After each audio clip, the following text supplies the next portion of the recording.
It feels like a guarantee that the Oklahoma City Thunder make the Western Conference Finals. Now, in that round or past that round, I could see them losing, but ultimately they're probably going to win the West. But today, I just wanted to go over some things that concern me involving their team. And no, none of them involve not enough playoff experience, because that's all the modern media says when they're doubting the Thunder. So let me know your thoughts in the comment section below. Also, leave a like on the video. It helps out a ton with the algorithm. Thank you very much. First off, everyone believes in their number one option, SGA, but do we believe in the others enough? They are going to need Jaylen Williams to take a step up from last year's playoffs. One way the Celtics got over the hump was Jaylen Brown matching the level of play of Jason Tatum. So much so, he won Finals MVP. If the Thunder get an inconsistent Jaylen Williams, they are very beatable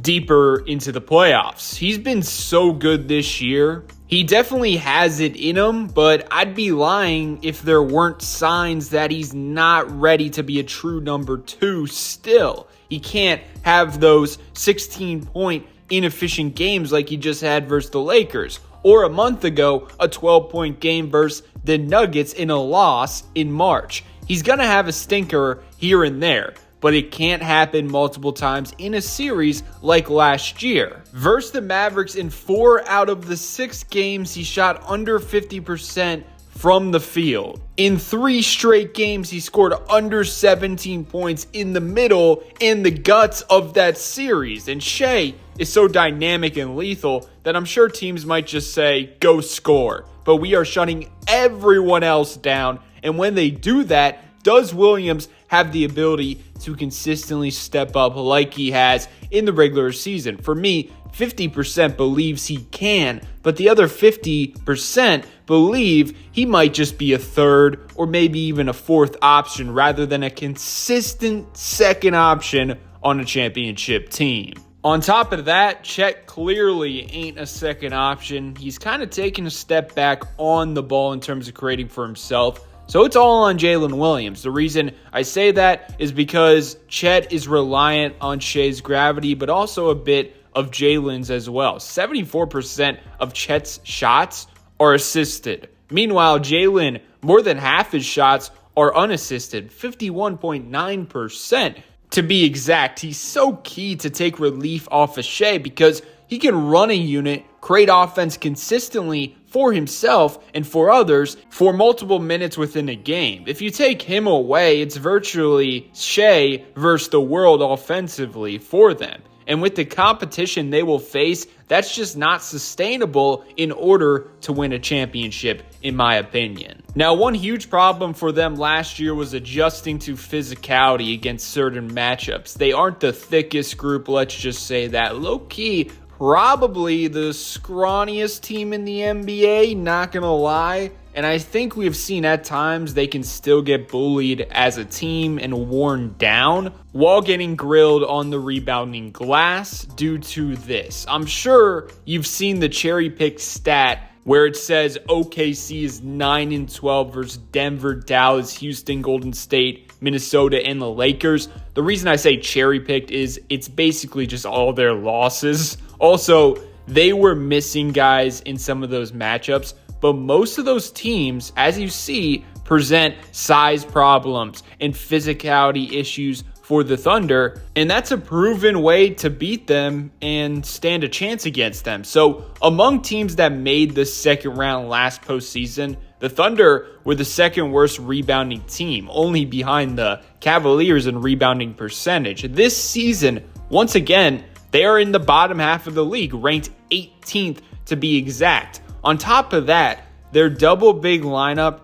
hasn't been consistently good against good teams with size, and it almost seems like they want to stick with it no matter what. Their starting 5 with the double bigs versus Houston the other night was a negative 13.5 net rating. The game before that versus Detroit, the only bad lineup they had included the double big lineup, negative 59.9 net rating in 8 minutes. And overall, it's really not just about numbers. I can easily find numbers that back them up as a good duo, but just the eye test, they aren't really working in a seamless, unstoppable way, and they're getting inconsistent results. And that was a way to combat their rebounding size issue, but it may not be a solution.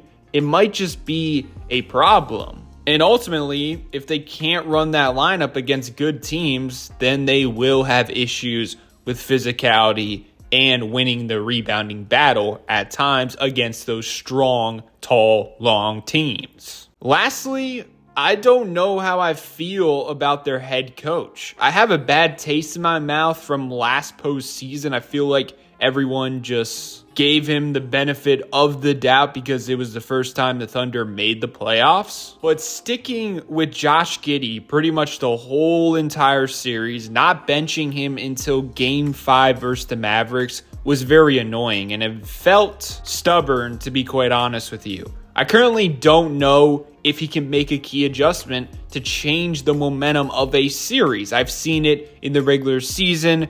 I've seen it in the first round, but they just outmatched the Pelicans. I'm still waiting to see it in the playoffs. It's also worth mentioning this season they have struggled against zone defense at times, so do they have a fix to that? Mainly it's because of their three-point shooting being inconsistent. The question is, are their shooters built for the lights? Because they have shown the ability to be elite in this aspect. Last season, they led the league in three-point percentage. This season, they are in the top 6 for three-point percentage as a team. But come playoff time as a team versus the Mavericks, they shot 33.5%. It turns out that was the worst among second-round teams. We've seen that side of them again this season throughout the year, making zone defense effective. Pre-All-Star break, they were ranked 17th in the NBA, 35.9%. Post-All-Star break, first in the NBA at 41%. So the question is, what shooting do we get when it matters most? The answer is probably in the middle, but in this aspect, they are extremely streaky, and you can't rely on them game to game. That's pretty much all I got. Definitely let me know your thoughts below in the comments section, and tell me who you think presents the most matchup issues for them. I'd say the Warriors, because I believe that's a team that gets away with a lot of physicality. I think Jimmy Butler and Draymond defensively can really mess with the Thunder's offense. And then they got Steph Curry on the other end of the floor, who can beat pretty much any defense when he's on top of his game. Let me know your thoughts below on that in the comment section.